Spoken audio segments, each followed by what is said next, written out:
Assalamualaikum warahmatullahi wabarakatuh. Selamat siang, salam sejahtera bagi kita semua. Saya ucapkan puji syukur atas kehadirat Tuhan Yang Maha Esa, karena berkatnya kita semua yang berada di acara ini dapat berkumpul dalam keadaan sehat walafiat. Baiklah ibu-ibu dan bapak-bapak, hari ini saya mengundang kalian untuk hadir di acara yang telah kami buat, yaitu Parenting Education untuk anak usia dini. Nah, tujuan untuk membuat acara ini itu sangat penting bagi bapak-bapak, ibu-ibu yang baru mempunyai anak, atau anaknya ada di usia yang dikategorikan lagi golden age atau masa emas, sehingga itu perlu menerapkan cara mendidik anak itu dengan benar. Nah, salah satunya yang kami laksanakan hari ini untuk mengajarkan atau memberi ilmu yang baru untuk bapak-bapak dan ibu-ibu. Nah, semoga dengan adanya acara Parenting Education ini dapat berguna dan bermanfaat bagi bapak-bapak dan ibu-ibu.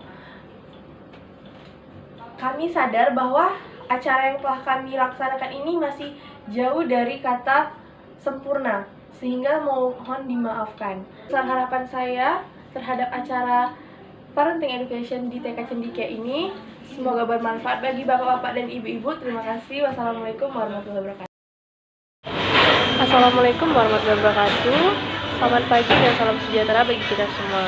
Yang terhormat Kepala Sekolah Cendikia, yang terhormat Dewan Guru TK Cendikia, yang terhormat narasumber kita Ibu Audrey Zalfa Aulia, yang terhormat Wali Murid TK Cendikia, serta panitia penyelenggara yang berbahagia. Pertama-tama, marilah kita panjatkan puji dan syukur atas kehadiran Allah Subhanahu wa Ta'ala. Kita dapat berkumpul dan mengikuti berbagai rangkaian program yang dilaksanakan TK Cendikia dengan bertema Sleeping Training untuk anak balita. Yang dimana acara ini berguna bagi para orang tua di rumah, karena banyak dari orang tua serta saya sendiri pun mendapatkan ilmu-ilmu yang bermanfaat, khususnya untuk kami para orang tua yang memiliki banyak pekerjaan, sehingga sleeping training ini sangat berguna bagi kami. Mungkin itu saja kata sambutan dari saya akhiri. Wassalamualaikum warahmatullahi wabarakatuh. Assalamualaikum warahmatullahi wabarakatuh. Perkenalkan, nama saya Audrey Zalfa Aulia sebagai narasumber yang akan membahas tentang sleep training.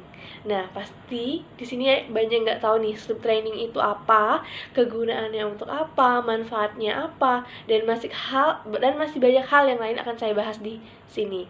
Oke, sebelumnya saya akan menjelaskan apa itu sleep training. Sleep training merupakan proses membantu bayi untuk tidur sendiri tanpa jangkauan atau tanpa orang tua di sisinya atau siapapun yang ingin menemaninya. Nah, sleep training ini juga mengajarkan bayi ketika ia di malam hari terbangun sendiri, nah ia bisa tidur kembali sendiri. Jadi orang tua tidak perlu khawatir nih kalau misalnya anak bayi itu suka menangis tuh, kita harus perlu memberinya ASI atau apapun itu. Nah, sleep training ini tidak berguna karena anak akan tertidur kembali sendiri. Nah, setelah pengertiannya, saya akan menjelaskan manfaat dari sleep training. Yang pertama itu bayi mampu tidur sendiri tanpa bergantung pada hal tertentu. Misal dia bergantung pada orang tuanya, bergantung pada mbaknya, atau bergantung pada apapun. Karena ya sleep training kegunaannya untuk anak tidur sendiri tanpa bantuan apapun. Yang kedua itu, kalian tahu nggak kalau bayi yang menggunakan sleep training ini perkembangannya dari segi kecerdasan, pertumbuhannya, berat badannya itu sangat baik. Jadi perkembangan anak akan melesat cepat dari pertumbuhan semestinya. Nah, yang ketiga ini untuk orang tua itu punya kualitas tidur yang sangat baik, dan orang tua mempunyai banyak waktu untuk me time atau apapun. Jadi tidak perlu khawatir diganggu anak nangis tengah malam hari. Jenis-jenis sleep training. Yang pertama itu ada no tears. Cara ini orang tua itu pertama yang harus dilakukan untuk kebiasaan sleep training itu, yang pertama menemani anak sebelum ia tidur. Jadi orang tua itu menemani anaknya sebelum ia tidur sebelum ia tertidur lelap. Lalu orang tua boleh meninggalkannya saat ia sudah tertidur lelap. Yang kedua itu ada cry it out. Nah, siapa yang nggak tahu cry it out? Pasti banyak. Nah, ini sangat-sangat agak harus kejam ya bunda-bunda. Nah, cry it out ini orang tua harus sedikit kejam kepada anak. Jadi ketika bayi menangis sekencang-kencangnya, nah kita tetap harus meninggalkannya. Jadi biarkan ia menangis dan meluapkan amarahnya. Namun kuncinya satu ya. Jadi sebelum ia ditidurkan, ia harus sudah kenyang, popoknya sudah bersih dan siap dalam keadaan tidur. Ketiga ada metode Farber. Metode ini dia hampir sama kayak cry it out, tapi dia lebih sedikit lembut. Gimana? Ngerti nggak? Jadi Farber ini membiarkan anak menangis tapi memiliki jangka waktu. Nah, maksudnya jika anak menangis nih sekencang-kencangnya nih, berikan waktu ia 5 menit. Lalu kita lihat nih. Terus kalau masih menangis, berikan lagi waktu, tapi tetap dalam pengawasan kita. Beda dengan cry it out, itu orang tua sama sekali tidak, hanya membiarkan dan mengawasinya sangat jauh gitu. Jadi beda ya. Kalau metode Farber ini orang tua memberikan jeda tuh. Misal sudah 5 menit nih, kita temanin anak, kita lihat perkembangannya, lalu kita biarkan dan kita lihat lagi nih perkembangannya dalam 10 menit. Nah, dan yang keempat itu ada whisper atau fading, yang dimana orang tua itu melakukan sleep training dengan cara menggendong. Jadi saat ia menangis, orang tua boleh memeluk atau menggendongnya. Selanjutnya itu setelah saya menjelaskan nih dari pengertian, manfaat, terus cara-cara bagian-bagian yang harus dilakukan sebelum melakukan sleep training pada anak itu apa kan? Nah, selanjutnya itu ada pasti banyak yang bertanya nih, kapan saya harus melaksanakan sleep training itu untuk anak? Pertanyaannya sangat bagus. Nah, jadi sleep training itu dilatih itu mulai dari umur 4 bulan hingga 6 bulan. Jadi ibu-ibu bisa memulai dari umur 4 bulan sampai 6 bulan dan seterusnya.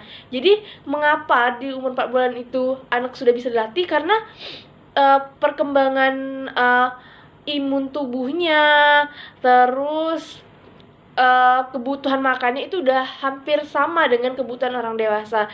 Jadi tidak perlu khawatir meninggalkan anak umur 4 bulan itu dalam keadaan sendiri saat malam hari. Begitu. Assalamualaikum warahmatullahi wabarakatuh. Mohon maaf sebelumnya, perkenalkan saya perwakilan dari wali murid, izin bertanya kepada narasumber, bagaimana jika sleep training itu baru diajarkan kepada anak pada umur 1 tahun, sedangkan menurut informasi yang ada itu dari umur 4 sampai 6 bulan. Terima kasih. Wassalamualaikum warahmatullahi wabarakatuh. Jawaban pertanyaan. Wow, pertanyaan yang sangat luar biasa dari para wali murid ini bertanya, jika saya melatih anak umur 1 tahun, apakah itu sudah termasuk terlambat? Jawabannya ini. Jadi jika moms mengajari anak umur 1 tahun, itu tidak terlambat. Jadi tidak ada kata terlambat dalam mengajarkan atau mencoba. Nah, namun yang pasti kalian harus lebih ekstra untuk melatih anaknya. Beda di umur 4 bulan. Jadi kalau umur 4 bulan itu kan anak belum mengerti, jadi tidak ada pengertian. Nah, sedangkan di umur 1 tahun anak mulai mengerti tuh. Jadi umur 1 tahun, 2 tahun itu anak mulai mengerti. Yang dimana orang tua harus lebih ekstra untuk memberi pengertian kepada anak. Dan kan kalau umur 1 sampai 2 tahun hingga lain tuh anak lebih banyak memberontak. Nah, itu gimana cara bonding orang tua dan anak itu tuh terlibat gitu.